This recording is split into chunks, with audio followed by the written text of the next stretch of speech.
Well, hello and welcome on into another episode of Around the World in 80 Days. And I know I say this every time, but today we have a very special episode with two very special guests this time. I'm here with Sophia Grancarich and Jonathan Creech. We are going to talk about the Iowa Hispanic Institute today, but first I'm going to let my guests introduce themselves. Hi, my name is Sophia Grancarich. I'm a student here at the University of Iowa studying Spanish and secondary education with a minor in educational psych and then endorsement in English as a second language. I'm from Chanhassen, Minnesota, and I'm a sophomore here at the University of Iowa. Hi, I'm Jonathan Creech. First of all, thank you for having me, Sean. It's an absolute pleasure to be a part of this. And I'm from Frankfort, Illinois, which is a small town about 50 minutes south of Chicago, majoring in finance and accounting with the minor in Spanish. So I'm looking to break into the healthcare industry after graduation, and I'd love to be in the business side of that. So we are here today to talk about a very special program, I think, for all three of us, this being the Iowa Hispanic Institute. And to give a brief rundown of the program, and you guys feel free to fill in on any details that I missed. So the Iowa Hispanic Institute is a faculty-run program through the University of Iowa Spanish Department where you go and you live for 6 weeks in Spain. You live in Valladolid, Spain, which is about 2-ish hours northwest of Madrid. You're living with the host family. You take classes at the university there. There's different classes based on language, based on culture, and then you get to go travel around Spain for a week, and that's part of the program. I found out about it through my one of my Spanish classes freshman year, and I was like, this sounds awesome. I want to go live in Spain for a summer because this takes place over a summer. But I want to ask you guys how you guys were made aware of this program and why you decided to take it. Yeah, I think for me, when I came here, in my freshman year, I went to, study abroad fairs and things like that. And so I think I was given, a pamphlet or, a flyer for it, because I've always wanted to go to Spain. I originally thought I wanted to go for a semester, but then I decided, you know what, let me just get my foot in the water, go for, a little bit shorter than that. So I felt like for me, the 6 weeks was perfect. And so my entire freshman year, I had on my little dorm room bulletin board the little Valladolid poster, ready to go. So I just knew, right away, I was like, okay, perfect. This is the program for me. I'll be with other Iowa students. And honestly, it was such a great experience. I was able to make so many friends. I got a little closer to Jonathan while we were there, and we just had a really great time. So, yeah, I found out through study abroad fairs, and then it's always very much promoted through, my Spanish courses and things like that. Well, but Jonathan, before you go, I don't want to cut you off. The fact that you had a Valladolid poster on your thing for all of freshman year, as someone who knows you, that is very much you. That does not surprise me at all, but that enthusiasm is super great. And you did all the right things, too, by going to the study abroad fair. But Jonathan, talk to us about how you came to the Iowa Hispanic Institute. Yeah, absolutely. To be entirely honest, I heard about it through you, Sean. So I had not had any prior knowledge to it. Sean, because you went a year before me, really inspired me to look into the program. I did go to one of the study abroad fairs, and this program definitely struck my interest the most. So through your experience, being able to hear your stories, and after some further independent research, I knew absolutely this was the perfect program for me. And Jonathan, I am honored that you would say that of me. But I want to come to you first because, Sophia, you are a Spanish and an education major, so this fits in huge. But Jonathan, for you as a finance major, this seems kind of out of the wheelhouse and area of classes that you would take or experiences that you would take. And I know that I put in a good word for you with it, but what all influenced you to want to take this one to go to Spain specifically and do this program? Yeah, absolutely. That's a terrific question. I'd say the thing that really sparked me to commit and make the decision was definitely the credits involved, because I was having a hard time majoring finance, accounting, and a Spanish minor. So being able to get some credits out of the way over the summer while being able to study abroad, it's just an absolutely incredible experience. But having the credits behind it really pushed me to commit to the decision, because I wasn't sure if I would be able to continue Spanish, which is something that I love so much, unless I committed to a program like this. So, did you go into college thinking that you were going to study abroad or even do a Spanish-speaking country or more a language-intensive one? Because I know that Tippy runs business and finance-specific and centered programs. So did you go into this thinking about that? Not at all.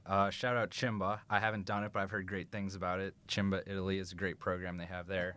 But for my personal experience, I didn't have any idea that I was ever going to study abroad. I'm extremely, extremely happy that I did. But the real reason that I even started Spanish was just the language requirement in high school. So I needed 2 years to graduate. I started in 8th grade and decided to hop into Spanish 2. So I did Spanish 1 in 8th grade, Spanish 2 in high school, and then I took all 4 years of language in high school just because I kind of fell in love with Spanish. So I knew that I would want to pursue a minor in Spanish. I knew that it would be feasible, but I would definitely be pushing the credit requirement, like 18 a semester for half of it and then 15 a semester for the other half of my college. So being able to study abroad really lightened this load. I got 7 credits, making this much more plausible for me. So, Sophia, I want to move to you now because, Jonathan, you had said this is kind of more of a completion of what you had been doing in high school with your Spanish, not necessarily with your finance degrees, but just kind of finishing out that educational chapter. Sophia, for you, and I know you had said you wanted to study a full semester, but then you did this program, obviously. What were you wanting to get out of this for your future plans for credits wise? Because obviously you're going to go live in Spain and that's great in the immersion, but did you come into this looking for a specific goal or having a specific goal in mind for what this program could teach you or give you? Yeah, so I mean, the main thing I was looking for with studying abroad was just immersing myself in a culture, immersing myself in the language. Because similarly to Jonathan, I started learning Spanish in 8th grade and just continued my way through that. Originally, I wasn't even planning on teaching Spanish, but plans changed. I was like, you know what? This actually seems like something I really want to do. So yeah, I really just wanted to immerse myself in the culture, immerse myself in the language. And my spring semester of freshman year, I didn't go home once, and so that was really hard for me. So I was glad that I picked a little bit of a shorter program just because I felt like if I'd gone for a semester, I would have gotten really homesick. And so, yeah, I'm really glad that I went for the 6-week program. But yeah, I feel like the main thing I was really looking for was just that immersion experience. I was also able to make a lot of connections with people from Iowa through the program, as well as professors at Valladolid. Becky, who is our program director for Valladolid. As well as just making friends that live all over Europe. I have friends all over the world now from this program, and so I feel like that is just extra bonuses from going on this program and doing these classes and things like that. So I'm glad you touched a little bit on the homesickness thing because that is probably, other than money, concern number one of people who are wanting to study abroad and look for programs. And you don't have to do a semester or a year-long program when you study abroad. You can do these short summer ones. So I want to ask both of you, did you guys ever have any reservations maybe about being homesick, or did you feel homesick at all when you were doing it? Or was it just you were having so much fun for 6 weeks that you didn't want to go home or you didn't have time to be homesick? I feel like for me, during the program, I just did not want to go home. I was not thinking about America at all. I was I'm having a great time. I just was having the time of my life. I called my parents a lot and stuff like that, so I was able to stay in contact with them. But I really didn't feel super homesick, but I feel like the program, the 6-week length program was the perfect amount of time, so that by the time that I did go home, I was okay, I feel like I'm ready to go home now. I feel like I'm satisfied with the time that I spent abroad. Yeah, I'd have to agree with that, except for me. I was kind of ready, I'd say, after the 5th week, just because the first 5 weeks when I was studying, I was always going out to be with friends, to the beach, wherever we wanted to go. I was always involved. So I was pushing myself, 24/7 for 5 weeks that I wasn't ready to go home, but I was just more looking forward to a break, which is why that 6th week was really, really perfect because I was able to slow down during the week of independent travel, do things at my own pace, and not always feel like I had to say yes to the next commitment. We'll get to the week of independent Absolutely. travel there because I think you touching on that is really good, and that's such a vital part of this program. But I want to ask you guys, because Valladolid, Spain, nobody knows where that is. Even though it's a city larger than Cedar Rapids, it's about 330,000, I believe, is the population there. But it's not Madrid. It's not Sevilla. It's not Valencia. It's not Barcelona. It's not any of the big heavy hitters. So what were your guys' first impressions of being in a large Spanish city, but that nobody knows about? How did you guys feel about Valladolid? I honestly really loved it. I feel like the size of it was perfect. I feel like I could go out or go do something and there weren't crowds and bustles of people. that was like hard to get around or like that I felt unsafe. I felt as a woman very safe in Valladolid. Like that was something that was really important to me like when studying abroad. And so I feel like the smaller size of Valladolid, like obviously it's huge, but like it feels smaller just because it's not so bustling and it's not like a super touristy place in Spain. So I honestly felt like it was just a really great location. I'd absolutely agree. It kind of had a hometown vibe, but big town city whenever we decided to go out. So I lived in an apartment which was relatively far from like the center, the main area of Valladolid. So when I wanted, more of a relaxed, just kind of sit on a park bench, that was totally feasible. And then when I wanted to be out in the busy environment, I could also do that whenever I pleased. So all around, really well balanced and very enjoyable city. So I want to ask too, because this is obviously not a tourist place since nobody knows about it. There's no real influence of English on anything. You guys are fully and totally immersed in this beautiful city in Spain. How was it being, having to speak Spanish and be immersed in this and not really having that English support? Because I remember when I went, and for reference too, for everyone listening, I went this summer before these two went, but it was the same program. I remember before I went, I had taken 4 years of high school Spanish. I'd taken a year of Spanish here. I was like, I'm ready. I'm going to kill this. And I get there and I'm like, ooh, so maybe I don't actually know Spanish as well as I thought. What were your guys' like initial reactions to that immersion of being like, oh shoot, like am I good? Am I not good? Like, how am I going to get through this? How'd you guys react? Yeah, I'd say for me at first it was really hard. At first it was definitely difficult to adjust to that, speaking Spanish 24/7, because I'd only ever taken classes in high school. I never did immersion or anything like that. So this is my first real experience speaking Spanish like 24/7, like only really speaking English with like my friends in the program. Like other than that, like my teachers only spoke Spanish. I only spoke Spanish with my host family. They thankfully spoke English, but that's not the same case for everyone. And so I feel like at first it was a little bit hard to adjust to. But honestly, like my advice is just like make the mistakes, speak as much Spanish as you can, like use the like immersion experience for what it is. And like honestly, like I feel like people were so kind to me like when I spoke Spanish. Like people would correct my mistakes to help me learn, and like people were always like, "Oh my gosh, you speak Spanish so well. Like that's awesome." And so I feel like at least in Valladolid, like it was very encouraged, like, and people were very kind about my Spanish, even though of course it wasn't perfect, but I really did feel like this program allowed my Spanish to improve a lot. And I feel like now even coming back to University of Iowa and like taking Spanish classes here, I feel so much more confident in my Spanish abilities coming back from that. So, yeah. Yeah, to add to my initial reaction, I was immediately hit with the imposter syndrome as soon as I landed in Spain, and I would hear these conversations on the train.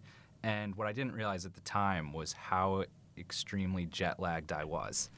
And that played an immense factor in not being able to understand anything. But I just remember being in the train and like, what am I doing here? I do not know a word that these people are saying. And I'm proud to admit during my first day. So you mean to tell me that Maricel never prepared you for this? No, I didn't hear a word about it. Oh Not my a word. goodness. So I'm proud to admit my first day, I told my roommate Max, yeah, I've understood 3 words our host mom has said. I remember And that. he responded, yeah, she knows. That's all. She can tell you don't understand what she's saying. I know, I remember you texted me and you were like, I was like, oh, like, how's it going with your host family? And you're like, I can't understand a word they're saying. Yeah, and it's absolutely true. And might I point out, she is the hardest person to understand in Spain that I met during my entire study abroad experience. So I was on expert difficulty for my defense. But as soon as I was able to sleep, and it wasn't the first day. The second day was a little bit better. The third day even better. And I guess that progress just kept on going and going with more experience. But absolutely, being in the right headspace is important. I think that that's funny that you mentioned that because I remember too when I first got there, again feeling like, oh, I got this, and then, oh no, I don't. And the joke I made earlier about Maricel is Professor Pinto Tomas in the Spanish department. Shout outs to her. Jonathan and I had class with her, and she really tried to help prepare us for future things. And I get there, I'm like, I don't think I'm ready for this. I don't think I'm ready for this. But the not understanding the host parents too sometimes is just huge, because I've already talked on this show before. I'm not going to talk about my host family again, although much love to Carmen and Pepe. But like I remember understanding them was a really big struggle, and I think it's funny that you had that, but I want you two to like contrast your host families differently and talk more about host families, because we haven't had a lot of time on this show to really talk about host families through a lot of the other people, and I think you guys can offer two very different perspectives. So Jonathan, I want to start with you again while it's just kind of fresh. You said, I don't understand, and she knows that you don't understand, but how did you get through that, and what was it like just living with your host family? Talk to us about them. Absolutely. So I had a host mom, no dad, no kids, but my host mom's sister would often visit us. So I was able to learn with some other people, and it was a great experience. But I guess back to my first day, it was when we were walking in downtown Spain. I remember taking a bus back to our apartment and just telling her, like, lo siento. Like, I said, I'm sorry, I don't understand what's happening. I think if I get some sleep, I'll be better at it. And she just, like, nodded, gave me a thumbs up, and, like, she's like, we're cool, don't worry about it. But I was definitely very, very freaked out in the beginning. And as time went on, we were able to kind of connect better. So Max, who was my roommate, he was an incredible speaker, amazing listener. He would understand, honestly, probably 95% of the things she would say. I'd say I understood about 70%. So whenever I didn't understand, I could just ask Max in English if it was something super important, like what bus we take. Like, hey, Max, what bus does she want us to take? And my host mom spoke absolutely no English, which I'm actually grateful for, because it pushed me to work around, like, I don't know how to say this word, but I'll reword it by describing the object instead. So being able to push myself and not having a way out was actually super important to my development. And then I could ask her after the conversation, like, what's a better way to say this, or what's the word for this? And I guess one of the best examples is when she was cooking dinner for us one night, I just stood in the kitchen, pointed, and then she would name that object for me. So I'm super grateful for that experience. That's actually kind of funny that you talk about that, because the having to speak around different things that you don't know, and the really strange Spanish that you develop from that, because you really push yourself to your linguistic limits. I remember in high school we had a game where it was basically we were given like really obscure like kitchen appliances, electronic tools, and we had to try and name them with what limited knowledge that we had. And that really pushed my Spanish, and that was good. And I know sometimes when I was with Carmen and Pepe, that really helped, although I think my worst offense was not actually in Spain, but was in a Spanish class when we were together one time, where I didn't know what the word for windshield wiper blades was, and so I called them window swords. And I do remember that. Yes. I got a good laugh out of that. But it's nice to know that it gave you so much growth too, because like you said, expert difficulty straight out the gate, you did that, and you don't seem to have had any huge communication issues, because at the end of the day, you have at least your pointer finger, so you can just point and indicate. Was the food good? Was the cooking good? Because that's the other thing. The food was pretty solid. I'll give it to her. So there were some very hit or miss meals, but most of them were hits. Most of them were hits. Most of them were hits, absolutely. That's good. See, we won't starve you either if you go to a host family. It's okay. No. All right, Sophia, it's your turn. Talk about the host family experience, because yours is a bit different than what Jonathan and I had. Yeah, so I had a host mom, a host brother, and a host sister. So it was a pretty big family, and then it was me and then my friend Riley, who I was living with from the Iowa program. So my host family did speak English, but we never really spoke in English. We always try to speak in Spanish. Sometimes my host brother and I would have conversations in English, mostly because I think he wanted to practice his English. He was around 25, so he's like a little bit older, and then my host sister was 20. So they were both a little bit older than we were. But so, yeah, like we were speaking all the time in Spanish. My host mom is actually an English teacher, so that was really helpful. Low-key kind of a cop-out, though, for the learning thing. I'm not going to lie. All love to her, because I knew who your host mom was. Yeah, Rosario, I love her. I think that's kind of funny, like the spectrum that you can get of like Jonathan's is like no English and then English teacher. Yeah, so she'd only ever really speak to me in English if I was like deer in the headlights, had no idea what was going on, because again, as I mentioned a little bit earlier, like this is my first time speaking Spanish 24/7, and so like at the end of the day, we'd be having dinner like 10 p.m. and she'd say something to me and I'm like, girl, I have no idea what you're saying right now. But I kind of had a similar situation to Jonathan, like with Riley, because she usually knew what was going on. She was very much like with it all the time, like because she had done immersion, so she was very used to like this speaking Spanish 24/7 kind of thing. I really wasn't. So she always knew what was going on. So like if I didn't understand something, I'd be like, "Hey, girl, like what did she say? Like what's going on?" But no, I loved my host family. We had a really nice room. And we had like our own kind of like section of the apartment, which was really nice. We had our own bathroom and stuff like that, and like our own room. It was a beautiful apartment. My host family was awesome. My host mom did ghost me though. I tried to text her, she ghosted me, but I'm going back to Spain next summer, so maybe I'll go try and visit her. But the food was delicious. Like it was really good. And also we celebrated my birthday while I was in Spain. And so she asked me like the night before, she was like, "Oh, like what's your favorite food?" Like whatever. And so I was like, "Oh, I like pizza." So she got pizza and cake from Mercadona and they sang me happy birthday in Spanish. So she was just a sweetheart and I loved her. That's so sweet, and that's really fun. And we'll get to like Spanish culture in those here in a minute, but I want to first, while we're talking about like host families and kind of the living situation, Jonathan, you talked about using the bus to go to school. Talk about like how your commute was to school, and then bring us into your classes and what you were doing. Yeah, absolutely. So my commute was much farther than the average person in the class. I would say it was not by far the farthest. So there were students who did live farther, but it was definitely a necessity to take the bus. I didn't feel like getting up and getting to class at 9 a.m. So with a 2-mile walk or so. So I would take the bus. I remember standing outside at about 7:45 every day, I want to say. It was quite a long bus ride as well, but that's because of how efficient the transportation is there, where the buses can take you almost anywhere in Valladolid. So students, not only just my classmates, but there were other Spanish residents who were studying at the university as well. So we would all kind of hop on a bus and arrive to our classes and go our separate ways. But my roommate Max and I, we were both in the same culture and literature class. We had a really great time together. We'd always sit next to each other and be able to kind of debrief on our bus ride back home. But I had a really tremendous experience in both. I absolutely loved the culture class because, to be entirely honest, I hadn't really researched much of the Spanish culture beforehand. It was something that I kind of wanted to experience firsthand.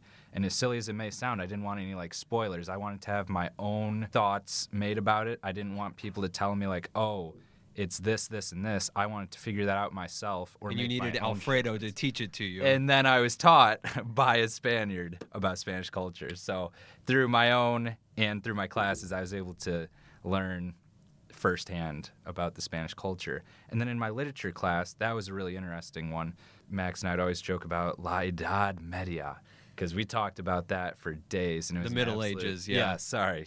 It was an absolutely amazing class. So a lot of, poetry, a lot of analysis and digging deeper, and the reason behind the writing is also super important. So being able to analyze Spanish poetry, I don't even analyze much English poetry. So when I initially saw that I was in a literature class, I'm like, wow, I don't even do that in English. How am I going to do that in Spanish in Spain? But it was absolutely no worries at all. The professor was great, and she helped me every step of the way. Super grateful for that. And I do give shout outs to those professors because I took those same classes when I did it. I love Alfredo and Christina. They're amazing. With the literature class, I want to ask you, first and foremost, it probably showed you how little Spanish, I should say, not how much, how little Spanish you actually know, because you're reading through these things and every other word's like, nope, don't understand, something, don't understand. Did you take what knowledge did you get from reading the literature that you could use in your Spanish going forward? Because I know I took some things on maybe just perspective or background on different words or phrases or things that they are for my Spanish. Did you ever take anything deep from your analysis of the literature? I wouldn't say that I've applied the deep research that I did. It was more of I would read it in Spanish entirely, try to figure out the plot to the best of my understanding, then I would go back and look up the words specifically that were confusing. So like, let's say I didn't know this word, I would look it up, write it down, and then be able to try to piece together what it meant before fully reading an English version. So I pushed myself as hard as possible before finding the easy way out to clear all the concerns. Because at the end of the day, it was a graded class. I didn't want to have like misinterpretations going into an exam, but definitely pushing yourself to understand the Spanish and the reason behind the Spanish is absolutely crucial to the progress and development that I made throughout the program. So, Sophia, let's move to you and your classes now.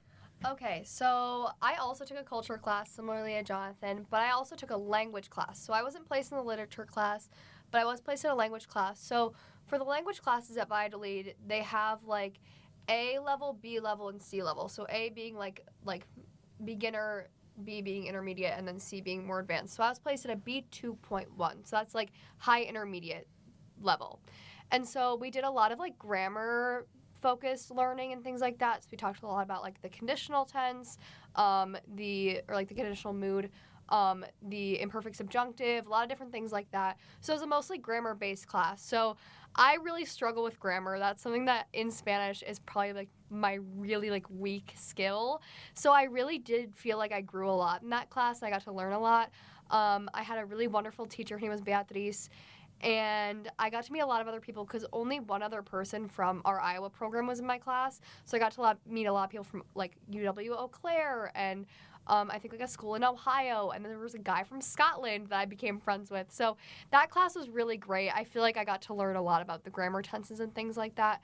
And then all the culture classes at Valladolid are pretty similar. So I had a teacher named Monse, and we got to learn a lot about food and flamenco and other things like that. So I feel like I did really get to learn a lot through my courses as well. And then everyone in our University of Iowa program had a class with our program director, Becky, about life in Spain that we had once a week.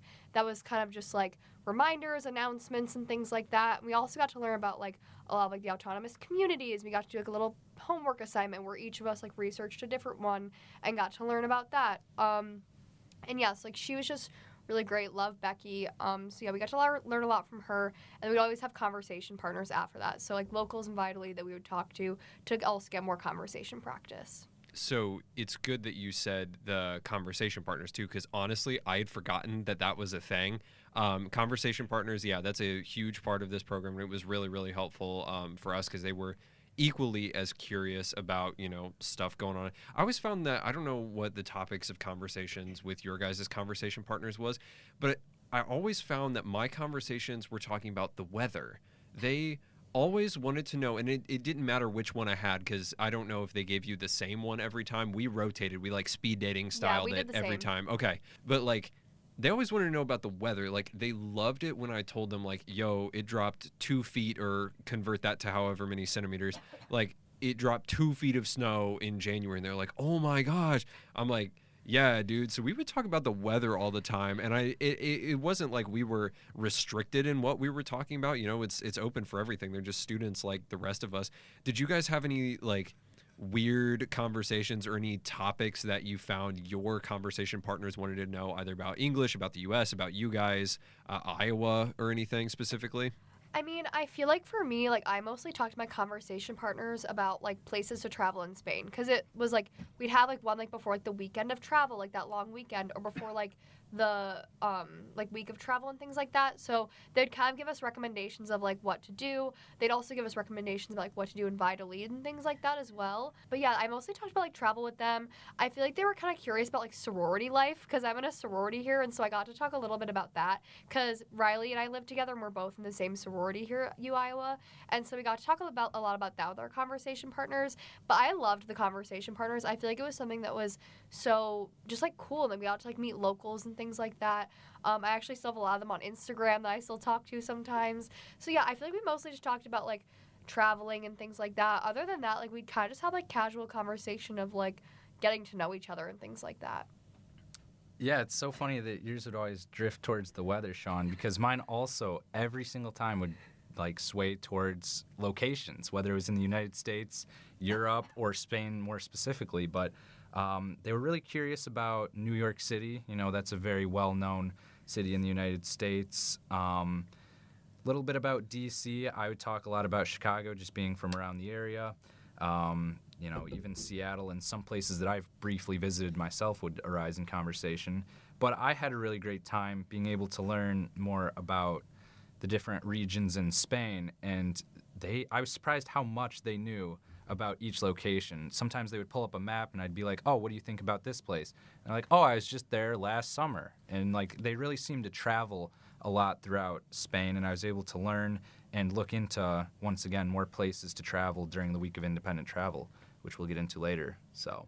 Well, hey, railway networks really do help for traveling. Yes. Railway networks are Yes, Renfe. yes. I hate their app, but their services are incredible. I will say that. So, Jonathan, you were talking about where you were from or kind of where you were around. This program, again, like I said, is an Iowa faculty-led one. This is Iowa students, even though there are other students who are participating at the same time, like Sophia, you said, of people from Wisconsin, Eau Claire, and Ohio, other international universities.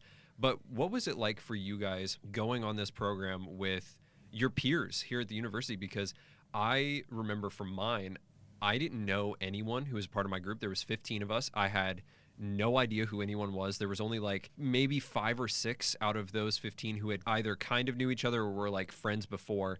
And that was that. And then afterwards, we spent this amazing summer together. We're all really great friends now. But I remember that I almost had this anxiety of like, dang, these people have existed in my world and I had no idea about them. What's it going to be like? Because we all have somewhat shared experiences, but we don't know each other either. Whereas I feel like it's easier when you're doing a study abroad program kind of on your own, quote unquote, when there's people from all over the place and you can kind of relate to that. So how did you guys relate with your group and have fun with your group? Did you know everyone or was it a new experience? Yeah, I can take this one. So the only person I previously knew was Sophia here, which was awesome. So I always had one person that I knew I could rely on when things got tough, if I ever needed someone right away, and surely she was there for me whenever I needed it. So shout out, Sophia. But no, so I only knew one person, which was actually really great because I didn't have all of these prior connections where I wouldn't have been as social with everyone else, So having one person to rely on was really helpful. Didn't know my roommate, but we actually became, I'd say, almost best friends throughout the program. He's another business major, so we were able to talk about that and our different experiences throughout classes, just anything and everything we were able to chat about. But also being able to know, I believe everyone was in a pretty similar situation. They knew like their roommate or one other person, but none of us were really tight friends before the program. So we were able to come together, form a group chat that we would rely on constantly, and be able to coordinate being able to meet up for lunch or any special activity that we wanted to do. So I think that it was a really great experience. Not knowing a lot of people prior to this study abroad, and then being able to form friendships along the way. Yeah, I would say similar for me. So I knew Jonathan, of course, and then I also knew Riley, the one who I lived with. But yeah, I feel like going in not knowing a lot of people was like a little bit daunting, but I feel like as more time went on, we really did get to all know each other super well. And so we all just became really close. Like, yeah, we would text in our group chat a lot. We'd meet up to like go hang out and things like that. And like I got to actually like become so close with some people that I ended up just like traveling with them. Like I remember I became really good friends with this girl Abby, and so me, her, and Riley all traveled together during the week of travel. And then I went on like a random weekend trip with Riley and my other friends that I made, Sophia and Zoe. And so I feel like I got to create a lot of really great connections through this program. And so I feel like the nice thing about coming back to Iowa now this semester after the program is that I see these people all over campus. I will be in the library and I'll see somebody or anything like that. And I'm like, oh my gosh, hey, like so long, like since I've seen you, like how are you? And so I feel like we now have this really like niche community on campus. And so it's so special, like when we get to all see each other. I feel like even Jonathan and I became a lot closer through this trip. Like we kind of knew each other because of Spanish club, but like we got to become really good friends also through this program. So that was just amazing. So I feel like we just got to all become really close as a group. And now I just have so much deeper friendships with so many people I studied abroad with. So. And I echo you with that a lot of that happened with my group as well. Of a lot of people actually just graduated over this past year, so most of them are now gone. But it was really great when we all came back to be able to kind of have that for ourselves and that experience. And we still hung out. A lot of us got together to see each other in March, and that was great. And John, like you said, my roommate there, Andy, which you two know, of course, he became one of my best friends, and I had never met him before, even though he was also a political science major like myself. Is just crazy how those things work. So I want you guys to follow me on this next question here. Just follow me for this one. So you were talking about you guys would go out and do stuff. So I want you to talk about your experiences going out in Valladolid and just what was it like going out and about, seeing different things, because Valladolid has a lot to offer. Then I want you to talk about some of the travels that you did during the program, as in weekend trips. And then finally we'll get to the week of independent travel, which is the big thing. So we'll start small in Valladolid, talking about what you did in Valladolid, and we'll keep going from there. Okay, yeah, so I feel like my main hobby in Valladolid was shopping. I'm gonna be so honest. Like, when I was bored, I'd be like, okay, who am I going shopping with? We're going to Bershka. We're going to Zara. Did you drag Jonathan to go yes, shopping I with did. you? Yep, we definitely went shopping together multiple times.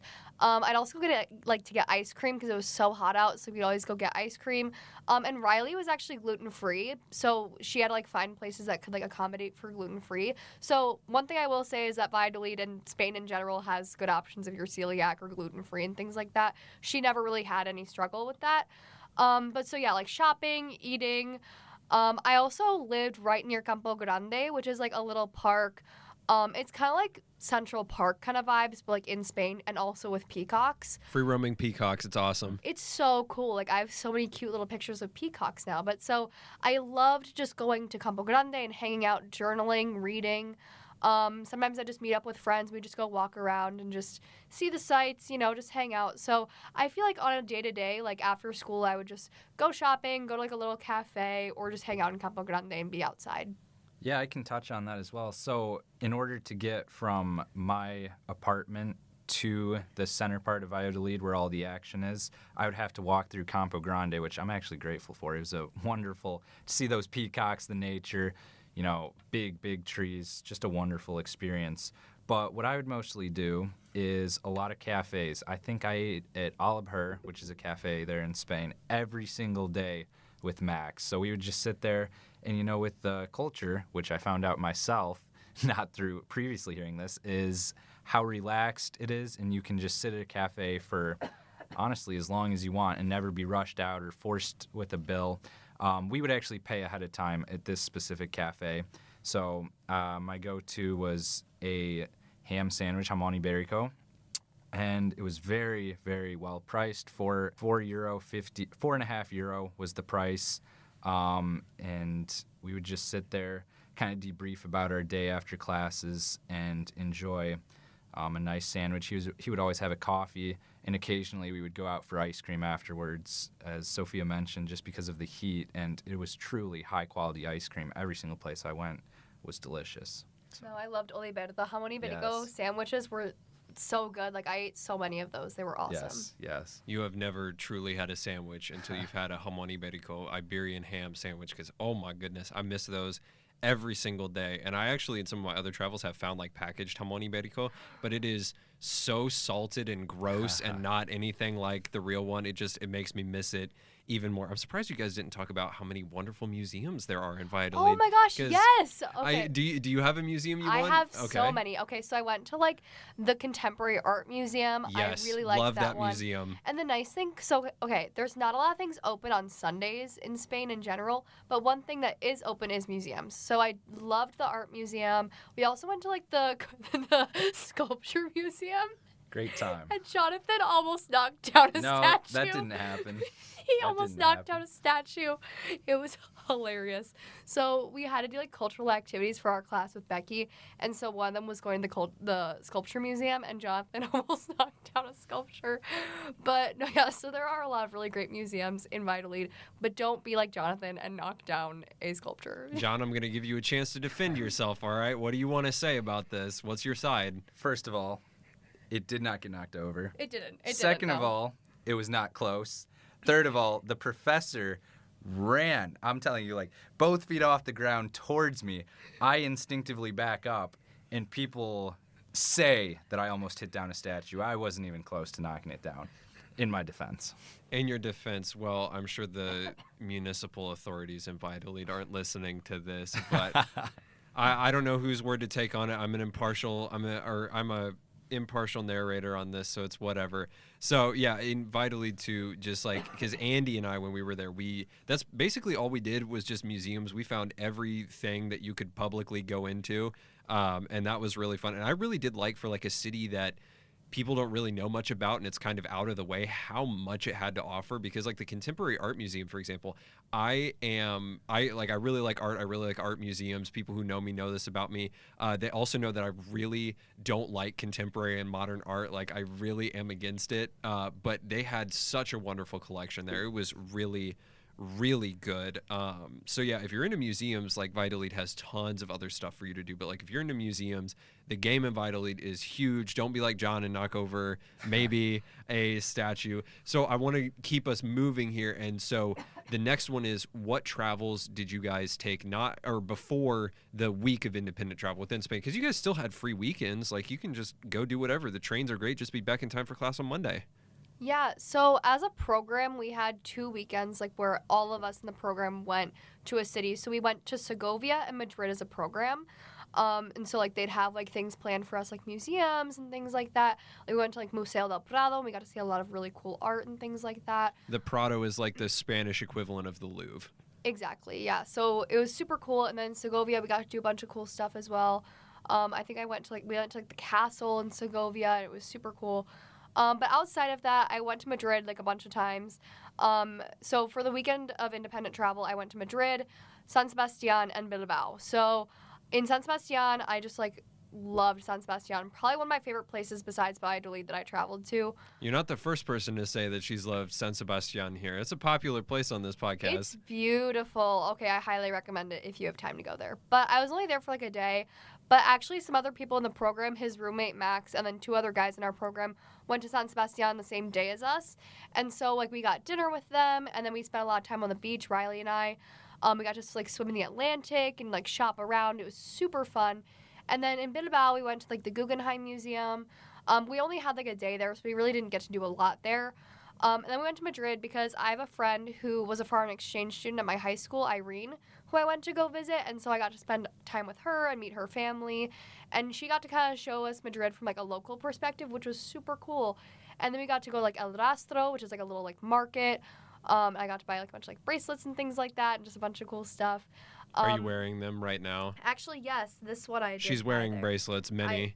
I always have a lot of bracelets on, but only one of the ones that I have on right now is from El Rastro. The other one I couldn't clip on myself this morning. But so, yeah, I really loved all of it, like, that I went to over that weekend. And Irene's mom was super sweet. She picked Riley and I up from the train station. I'd never met this woman in my life. She gave me, like, a big hug. She got us food. She fed us. She, like, let us keep all of our stuff in her apartment. She was an absolute sweetheart. Atalia, she's probably not listening, but I love her. She's so cute. Yeah, I had a slightly different experience. I went to Valencia during my weekend, and I had a tremendous experience. Valencia is probably the most beautiful place that I've ever visited, not just in Spain, but ever. And I would have to say it felt like another planet, and that's entirely how I felt. And when I called my parents back home, I'm like, yeah, I feel like I'm on another planet. I've never seen anything like this before. And I was just surprised that there's nothing remotely close that I've ever experienced in the United States. So not only that, but I will say, though, they spoke a lot of English there. So when I was trying to order in Spanish, they would just respond in English. And I'm like, okay, I'm trying to practice. I get it. Thanks for trying to help me out. So if you're going there to Spain to learn some Spanish, I wouldn't exactly recommend Valencia. But for all else, the food, the environment, the nature, highly recommend Valencia. And Valencia, of course, for any Star Wars fans, too, is in the show Andor. They film a lot of the scenes on Coruscant in Valencia, which is called the City of, Arts and Sciences, I believe is the official name, like the compound for it. It's a crazy place. Did you have paella when you were in Valencia? Yeah. Lots of paella. What paella did you have, or what was your favorite? Because I had squid ink paella one time, and that was one of my, like, the squid ink doesn't really do anything. It's just kind of an aesthetic choice, but it also had like squid meat in it. I really enjoyed it. So I don't know what kind of different paella you had while you were there. Yeah, so I had a paella a day. That was my goal. The first one, I actually got a reservation ahead of time, so it had swordfish and shrimp were like the main components of it. That one was absolutely delicious. It was a higher end restaurant, so being able to get a reservation ahead of time was super important. And I had this huge glass of water because it was super salty paella, absolutely delicious, but I needed that whole thing of water. You killed to it, get didn't through you? it. You killed I it. did. Killed the whole paella by myself. They said it serves 2. I'm like, it serves half of me. I need another one. But it was an amazing paella. And then the next day, I was just going through looking for a place to eat. I wasn't even planning on eating paella during lunch, but I came across the menu of the day, which was a salad, a paella, and a dessert for, I believe, like €15. And I'm like, Dang. is this for real? So I just sat down, had a seat, took a look at the menu, and I'm like, yeah, I'd like this one. And then I didn't look into what type of paella it was. I just saw paella, and I said, I'm in. I thought it was chicken. I later found out after it was rabbit. So I accidentally ate a rabbit paella, and it was delicious. No regrets there. But I thought it was chicken, which was weird because I'm like, I've never heard of a chicken paella. Sure enough, it wasn't chicken. And then my last day, I had I can't even remember what it was. It was, do you know, Sean, by chance? It's a red paella. They dye the rice kind of a reddish orange. It was really, really good. But it might have just been this restaurant's own touch on paella because I've never seen it anywhere else. It might just be that restaurant because, like I said, I had a squid ink one and that dyed it black. Yes. But like you very obviously knew what that was. I don't know of any, like off the top of my head, anything in authentic Valencian paella that would make it red. I don't know. Could just be a stylistic choice or some ingredients choice. Yeah, I think that's why I'm blanking on it because I've never seen anything like it before. But I asked her recommendations, and it was, again, between squid ink or this one. And I'm like, I don't really feel like being super bold and getting squid ink. If I were to go back, I absolutely would. But I decided to go with this option, which I believe was just octopus or something like that. It was an interesting paella, and actually I might even prefer it over the expensive paella that I had because it was less salty and more, I don't know, homemade feeling to me. Man, you're making me miss paella so bad. I would really like to try a lot of like the more different paella cuisine if I ever go back, like do a paella tour. I think that'd be fun. Swordfish is interesting because I've had swordfish exactly one time, and I was eating at some restaurant on Easter Island actually, and the way the meat was presented was it looked like a white meat cinnamon roll. And it was like very hard. Like it was very hard and it was a very weird experience. So I don't know if they cooked it differently. I'd be open to having it in a paella. But the one time I had swordfish, I was like, I could probably go without eating that ever again. So I want to ask you guys, you had 6 weeks of amazing fun and amazing travel. And also, Jonathan, I'm a little bit offended that you said that Valencia was the best place or the prettiest place you went to when you went and saw me in Paris, too, not affiliated with the program. But that's okay. So what was the most fun or wacky story that you guys had while you were around there? Okay, I have mine. So during the week of travel, I went to Barcelona and Valencia. I also had the rabbit paella, by the way. Delicious. I had it after a long beach day. Did you know it was rabbit? Yes. I knew it was rabbit going into it. And it also had like artichoke in it too. It was pretty good. But that's not the point. So I was in Barcelona. I was with Riley and Abby. And I think we were like walking home from something. And there was like this big crowd of people on the street. And I'm like, what's going on? It's a street parade. We were on a walk home. We just ended up in a street parade. Honestly, most fun thing ever. It was so random. There were these people like playing drums. Everyone was in the street dancing and things like that. Like, it was just so fun. I was like, how did I end up in a street parade on my way home? Like, so random. But I had so much fun. And like, I just feel like that's just like such like an example of like how people just come together and just like do fun stuff like so impulsively. I was like, all right, I'm in a street parade now. Like, I said it to our group chat, and I was like, yeah, guys, like, we were on our way home, and we ended up in, like, a street parade. I don't know how it happened, but it was so fun. And then also in Barcelona, we We were outside like a cathedral or something. It wasn't the Sagrada Familia. I would have remembered if it was the Sagrada Familia, but I think it was just like another like cathedral in Barcelona. And there were these like random, probably like slightly middle-aged men just like breakdancing in the street. Like they had a crowd forming, they were like spinning on their heads. I was like, you know what? Hell yeah. Like Rock okay. on, dudes. Yeah, so I feel like that was very Barcelona specific. Like lots of like street dancing, street music. I honestly enjoyed it though. I think there was another time also in Barcelona, there was another like concert going on that I was like at the Birkenstock store and I was like, oh, there's a concert. Okay. So I was like dancing in like some random pit for a while. I was like, all right. So lots of street music that I encountered. It was very fun. And for me, I'd say my most exciting or most notable experience was joining a protest in Spain. Oh, you did? I didn't did even do know that. about I did do this. So, on my way back to my hotel in Valencia, in order to get through, I had to cross this road that the protesters were on. So I'm like, I could go all the way around, or I could march with them for about 30 seconds. So what did I do? I marched for about 30 seconds, took videos and sent it to my family. Like, I'm out here protesting in Spain. What do you think? I obviously withheld that information from Becky, but I thought it was absolutely hilarious that I joined a Spanish protest to get back to my hotel. Wait, what were you protesting though? Do you remember? Because there were so many protests always happening every Yeah. time I was in Madrid. I think it was a free Palestine. Oh yeah, I there was believe one of it was those a in free Valladolid Palestine. too while we were there that I remember. Yeah, absolutely. So I did that. I mean, studying abroad does force you to be resourceful. And so, you know what? If they're going the exact way that you're going, might as well just go in with that. Although, for future reference, if you study abroad again, they really don't like it if you get involved with protests because that's a legal issue. Don't but do that. I was getting to my hotel. No, Do not do no, that. no. You're fine. That's funny though that both of you guys kind of ended up in like the street culture kind of side of wacky stories. So I want to ask both of you because you kind of came at this from two different-ish angles. What would you say to people who are thinking about taking or being a part of the Iowa Hispanic Institute? What do they need to know? Obviously, like, do it and it'll be good and living in Spain, but like, what's some of the more nuanced takes you maybe have on that?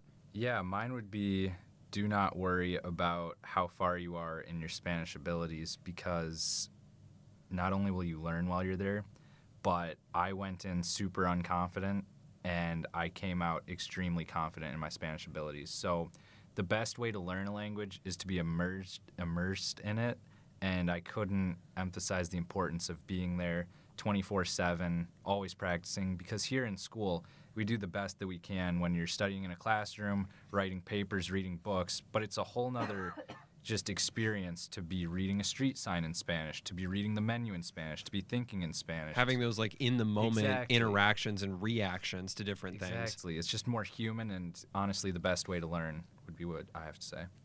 Yeah, I definitely agree with that. I was gonna say that, but also another thing I was gonna say was just like say yes to things that like might be like a little bit out of your comfort zone. Obviously, still be safe when you're saying yes to things, but like I like just like go to like random events, hang out with random people that like you met in your program or things like that. Like just be social, meet people, take the risk. Like honestly, like just have fun. Like you're in a new country, you're in a new place, and this is the opportunity to like do things that are a little bit out of your comfort zone. Like I've never traveled alone in my life the way that I did while I was studying abroad, and it made me scared for sure, especially like as a woman, like traveling alone sometimes. I was like, that's a little scary, but like Valladolid is such a safe place. I never really felt uncomfortable or like unsafe. So like honestly, just take the risk, have fun, meet people, and do just anything you can to improve your experience and have a good time. What is the one thing that you are missing the most about this whole experience that isn't food related? Dang it. You got me, Sean. I think I miss the community. I miss like my host family. I miss being able to be with everyone in our program all at one time. I feel like our program got so close that it was like leaving that and not being with all those people together at the same time ever again, because like a lot of them are also international students that I was really close with that would hang out with us. Like our friend Ruben from France, he hung out with us all the time. And so just the sadness of the fact like we're not all gonna be together in the same at the same time in the same place in the same country again is something that I'm really missing. And being able to just spend time with these people in text or WhatsApp group chat, being like, hey, who wants to go to Oliver and get a jamón ibérico right now, or go shopping. So like, I feel like that's something that I definitely miss about Spain and just our program in general. I feel like we all became so close, and that is something that I'm just really missing right now. I'd agree, and I'm pretty sure it was similar with your group, Sean, that everyone became such wonderful friends by the end of it. So I'd have to agree and to build on that, just not being able to hang out in a foreign country with some of my newly formed best or really close friends is probably what I'm missing the most. And yes, we can still see each other here, and we do. It's really cool to have those crossovers. And But it's not that, though. It's not the same, absolutely. So I'd say maybe the nostalgia, I'm missing seeing people in another country and just doing fun activities that we can't do in the United States. Like, especially there was a burger contest that we all attended. That was amazing. I mean, that's so American when I think about it, but they had a burger contest in Spain. Yeah, and also like when we like all went to paddle and like just Yes. hung out, like it's just something that I'm missing so bad right now. Yes. Okay, yeah. Don't care. All the nostalgia. Talk to me about the burger contest, man. I'm Oh, kidding. man. But what was the burger contest? What in the world? I don't think I went. Jonathan, you take this one. Oh, man. So it was really funny because they were extreme burgers. They had like a spicy burger where the bun was like hot, red. They had like a galactic burger where someone was literally eating glitter. It was a crazy experience. They were Yikes. not American burgers. They had like a competition. I believe it was the best tasting and most creative. So you couldn't just have like 10 out of 10 tasting burger. You had to be special. The one that won last year, I think, was called like the Black Cobra. So the bun was black, the cheese was orange, and it obviously tasted pretty good. So that made a return, and then there were all these new competitors trying to take it down this year. So absolutely great experience. The burger that I had, to be entirely honest, was not that good. It was pretty You didn't eat the undercooked. glitter one? No, I didn't eat the glitter one, but I heard that one was actually pretty good, other than the glitter. But mine was a little bit undercooked, and I was just so hungry, I felt like I could eat about 3 more. It wasn't as filling as I wanted it to be. That is crazy. But it just goes to show like the fun, weird community things that you can just find while studying abroad. Because, like, look, I loved being in Valladolid, and I had no idea that the burger competition was happening. Maybe it happened before or after I ended up being there. Like, just those kinds of things. I love how wholesome that those can be, and like that you guys have such great memories of that, or at least Jonathan, you did. I feel like, Sophia, if you would have found like the glitter burger or the Black Cobra burger, I would have gotten a text message about that. But I want to wrap us up here with 2 things. So first, I want for y'all to tell us what is going on in your lives right now. What do you want the people to know? Because I am so thankful and so grateful that you guys have come on to share this. And I wish we had so much more time to be able to talk about this. But now is your opportunity to say, you know what, if you want to talk more about this, if you guys want to hear more about this, this is what I'm doing right now. I can take this first. So for me, I'm still trying to learn Spanish, even though I have the requirements to graduate with a Spanish minor. I'm very grateful because I learned that when I'm studying abroad in Spain, this is applicable knowledge, and there is a reason to sit down and do this studying, and there is a reason it does pay off, and there is a difference in what we do. Yeah, I feel like for me, like coming back, like I'm still taking Spanish classes to fulfill my Spanish major requirements. And honestly, like my teachers and I have kind of created bonds about going to Spain and things like that, because like I speak Spanish now with like a much more like Spanish accent. And so my Spanish sound structures teacher, she'll always be like, oh, Sophia, like, can you pronounce this with a peninsular accent? Because I can't. And I'm like, okay. She's going to ask you to hit the vosotros too? Honestly, probably at some point. But other than that, yeah, just taking classes. I'm in my sorority, Zeta Tau Alpha. I do a lot with that. We, all 3 of us, are in Spanish clubs, so that's been keeping us all busy.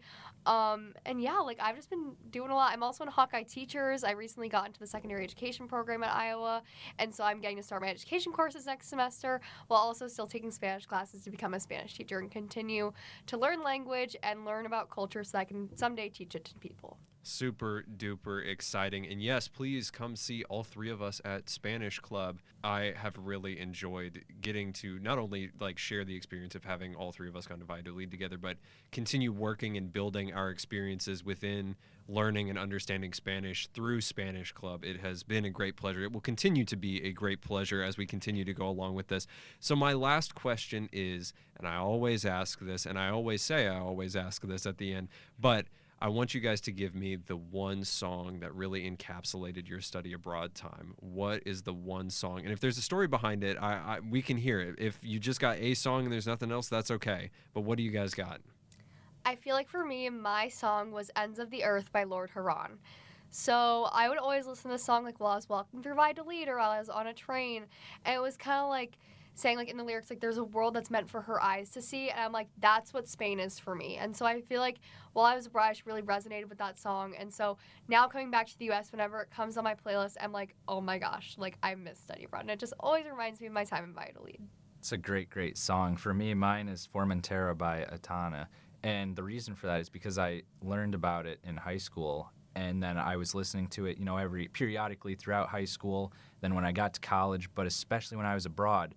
And when I was abroad, something just kind of clicked where I was actually able to understand the lyrics. Previously, I was just listening because I enjoyed the song, but then I was finally able to understand what Atani was saying. So it was just a really revolutionary moment for me and what I like to attribute to my time abroad in Spain. And the experience like finally just anchored it for you. It was that aha moment. It clicked.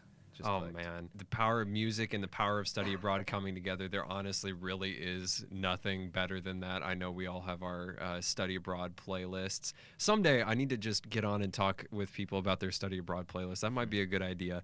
But you know what, guys? We are at time, and I am, again, so sad that we are at time here. But I want to thank you very much for coming on and for sharing this experience, for talking about the Iowa Hispanic Institute. If you are a University of Iowa student and you want to do a summer-long program, if you're a Spanish major or minor, and you want to just live in Spain, you need to be a part of this program. All three of us are totally willing to talk to you about this. But yeah, I thank you guys for being here. I thank you all for listening, and we will see you all wherever and whenever in the world next time.